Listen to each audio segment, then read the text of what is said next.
So as I had mentioned before, this rack retails for about $550.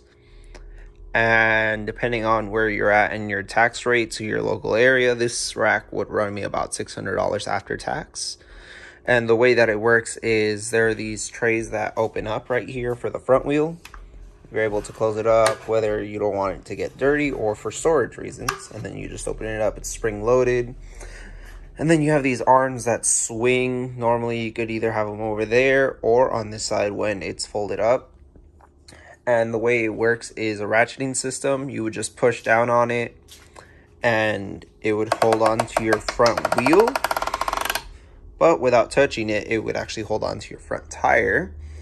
And the rear, for the rear wheel, it's almost like a giant zip tie that swivels around, and you just ratchet it down, and this actually does come in contact with your rear wheel. I don't know if some people are really comfortable with that, but the maximum wheelbase that this rack is able to carry is 45 inches. I will probably throw out the conversions for the centimeters, but I was just riding my gravel bike, so this rack worked fine, but I was able to get the opportunity to buy myself a full suspension, so we have to get rid of this so I can get a rack that can accommodate a wheelbase of 48 inches.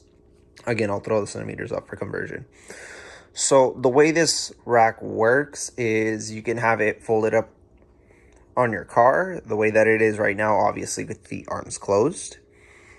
Or when you're loading a bike, you simply push down on this latch right here from the backside, of course, and it folds down flat so that it is able to carry your bikes. And if you have a hatchback or an SUV that you're using this with, it will tilt down a little bit and it will allow you to access that back door.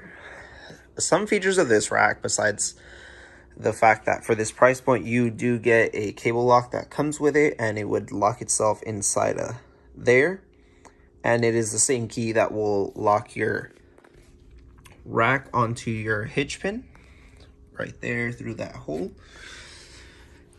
But yeah, I mean, it's a nice rack. It weighs 35 pounds. It's aluminum compared to the rest of the Kuat racks, which weigh above 40 pounds, even for the lower end ones that are still nicely made. That will run you about $250 to $300, all the way up to the NV 2.0 and the NV base, which would run you about $650 and $750, I believe.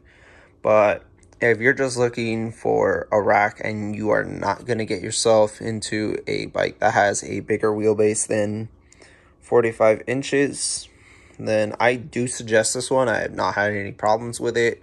I've not had a bike fall off it. And it's pretty secure and it doesn't wobble. So